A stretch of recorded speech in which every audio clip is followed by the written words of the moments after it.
Welcome in. I'm Mugo Odigwe. We begin with breaking news on a powerful earthquake that struck western Colombia today. At least 20 people are confirmed dead in the magnitude 7.4 quake that shook the South American country and neighboring Ecuador. The search is now on for people buried in the rubble and dozens of collapsed buildings you see there. Now, this earthquake follows June's back-to-back quakes in Venezuela that killed more than 5,000 people.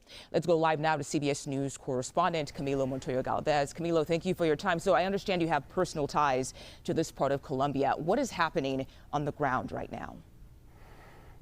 Good morning, Mugo. As you underscored, a 7.4 magnitude earthquake struck Colombia in South America this morning. And the information, as you know, is still fluid. It is still preliminary, but it appears the quake affected a large portion of this country in South America, with communities like Pereira, Manizales, Cali, and the region of El Chocó on the Pacific coast among the hardest hit. The mayor of Pereira says 18 people are dead in that city in Colombia. The mayor of another city, Manizales, says 2 people are dead so far, and that over a dozen buildings have partially or completely collapsed in that region of Colombia.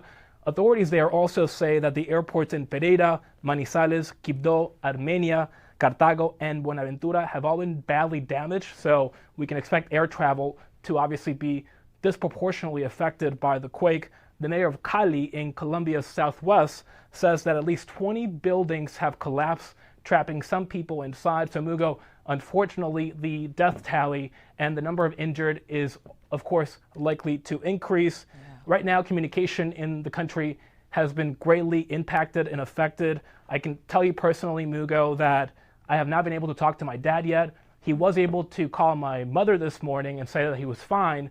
But of course, many Colombians are now facing this challenge of trying to call their loved ones and make sure they're okay. Camilo, I'm so glad to hear your dad is doing okay. How are neighboring countries responding to this?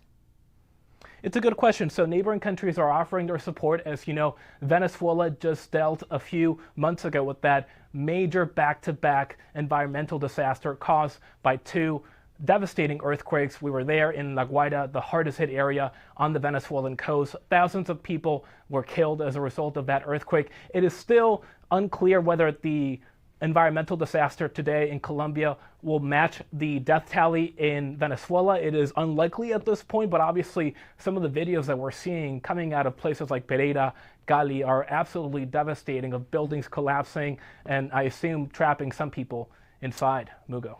Yeah, Camilo, thank you so much for your reporting. Appreciate your time today, all things considered. Meteorologist Jessica Burch joining us as well to tell us more about this deadly quake. I mean, it happened in such an early hour. Many people were just waking up around 7 a.m. This happened around 7:34 in the morning local time. And as we take a look at just the epicenter, this was a magnitude 7.4 earthquake all the way down close to the coast of Colombia. Of course, this shook most of the country and surrounding communities too, but this is just about 400 kilometers to the west of the capital. Now, at this time, we are continuing to keep a close eye on aftershocks. There have been a few aftershocks since then. The USGS usually puts out a map worldwide when it comes to any major earthquake of aftershock forecast. We are waiting to see that right now, but take a look behind me. Some other things to talk about with this earthquake too. Since 1950, we've seen about 2 earthquakes just in the surrounding area, about 250 kilometers in the surrounding area, similar in size. And so this community knows, of course, we're used to earthquakes around or all throughout the time of year, but when it comes to magnitude 7.0 or stronger, which this was a magnitude 7.4, we don't see a lot of this worldwide. Around the world, about 18 of these happen per year. And of course, we continue to keep a close eye on aftershocks if they are expected to stay strong. We see a 5.0 since this morning, and we're continuing to track that closely, Mugo. Of course, we're keeping a close eye on the death tolls as well from this major catastrophic event. Mugo. Jess, thank you so much.